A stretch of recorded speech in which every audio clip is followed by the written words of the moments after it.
Cruz Angeles and our vloggers, and Ma'am Grace Ibulna, Ma'am Stella Estemera, Sir Antonio Llamas, and Ma'am Jasmine Igan, and CZ Architects, and our friends of Kids of Balay Damupan.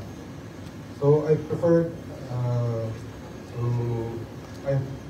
a speech here, but before I say my speech, I want to thank you all and everybody who helped build this classroom for the friends of PRRD.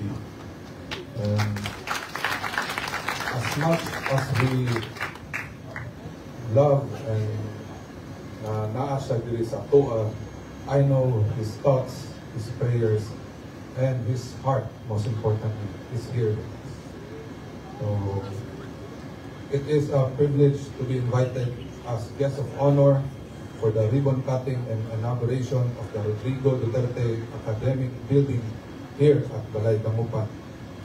This gathering is very personal to me because it was an initiative spearheaded by none other than our Tatay Digong.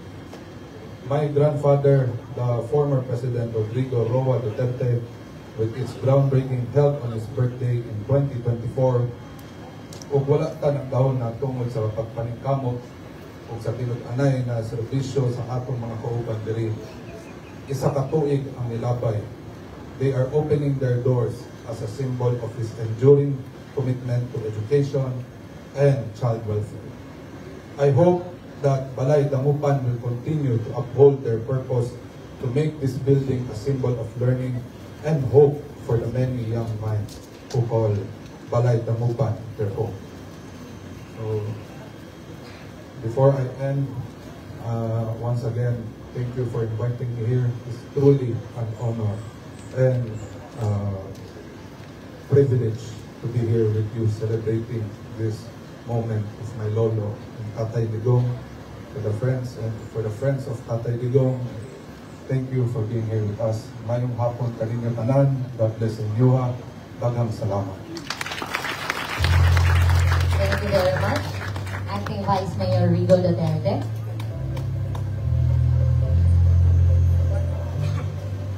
Daghang salamat sa mga mensahe. And you really planted in us not just seed, but blazing fire of hope nga. Walay karaniwang tao sa atong pananron diri. Each one of us can ignite that fire that will surely bring that whirlwind of change in the community that we are in.